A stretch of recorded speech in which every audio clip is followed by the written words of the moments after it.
In the early years of the United States, one man's vision would shape the destiny of a nation. Born one of 10 children on April 13, 1743, on his family's Shadwell plantation in Western Virginia, Thomas Jefferson emerged to become an integral figure in American history. He would write the words that declared America's independence from the British rule, securing his place as one of the most important founding fathers.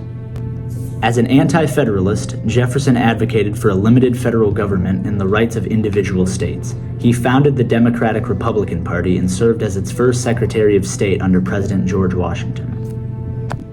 Jefferson would spend much of the initial founding of the nation's political systems, including the Constitutional Convention in France, where he witnessed the French Revolution and brought back many French ideas and inventions considered to be American, most notably French fries.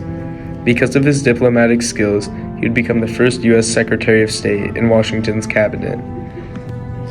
Jefferson would first run for president in 1796 against George Washington's vice president, John Adams. Jefferson would lose the race, but would be selected as Adams' VP. Due to John Adams being a Federalist and Jefferson being a devout Democratic Republican, there were obviously a lot of issues between the two during their time in office together. In the election of 1800, Jefferson would again face off against John Adams for commander-in-chief. He would end up being elected, resulting in the first party overturn in American history. Following the eviction of the Federalists from office, but his journey to the White House wouldn't be without its challenges. Due to his increasing hatred of and rivalry with John Adams, to avoid having to deal with him as vice president, Jefferson chose Aaron Burr as his running mate. The way the Electoral College system worked back then was that if there were two candidates for one party, then each vote for said party would count as one vote for both Jefferson and Burr. This resulted in the two tying. The House of Representatives then had to decide the winner. Burr would try to convince the House that he should be president with Jefferson as vice president, but he wouldn't win. This would become the basis for the 12th Amendment of the Constitution, ratified in 1804. Presidents can now pick their own running mate to specifically be vice president. Now the third president of the United States, Jefferson wasted no time in implementing his vision for America. He eliminated the tax on whiskey, cut military spending, and reduced national taxes, as well as eliminating the Judiciary Act of 1801, put in place by John Adams just a few days before the end of his presidency. He would end up overseeing one of the most significant land acquisitions in history, the Louisiana Purchase. The Louisiana Territory was under the control of France at the time, and there were worries that a more powerful British Navy would take the area from France with ease. The U.S. was very cautious to not get involved in the ongoing Napoleonic Wars in Europe, so initially they did not want to buy all of it, but were offered just $15 million for all of it. The Louisiana Purchase doubled the size of the United States and paved the way for westward expansion. Jefferson commissioned the Lewis and Clark expedition to explore this vast new territory, a journey that spanned over 8,000 miles and opened up new frontiers for exploration and settlement. Around the same time, the country would become involved in the First Barbary War. Pirates in the North African region of Tripolitania were demanding the U.S. pay tribute to them. In response, they would begin plundering U.S. merchant ships in the Mediterranean Sea. The U.S. would then join forces with Sweden and declare war on the pirates.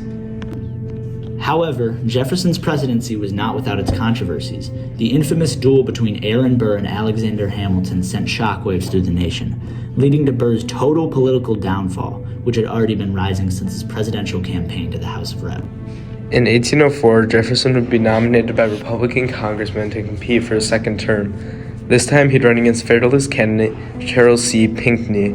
He would win in a landslide victory, gaining 162 of the 176 electoral votes. In 1807, Jefferson would release the Embargo Act, closing U.S. ports to all foreign exports. It was meant to demonstrate the country's lack of dependence on foreign goods, but would instead end up resulting in a devastating blow to the economy. It would become very divisive among the American people, as while it did prevent war, it would also cripple the economy. As the second term came to a close, Jefferson would follow the tradition set by his predecessors and step down from office, opting to not run for a third term, paving the way for the next generation of leaders. He would instead help fellow Democratic Republican James Madison run for president and eventually be elected. Thomas Jefferson's legacy lasts as a testament to the enduring ideals of freedom, democracy, and the pursuit of happiness.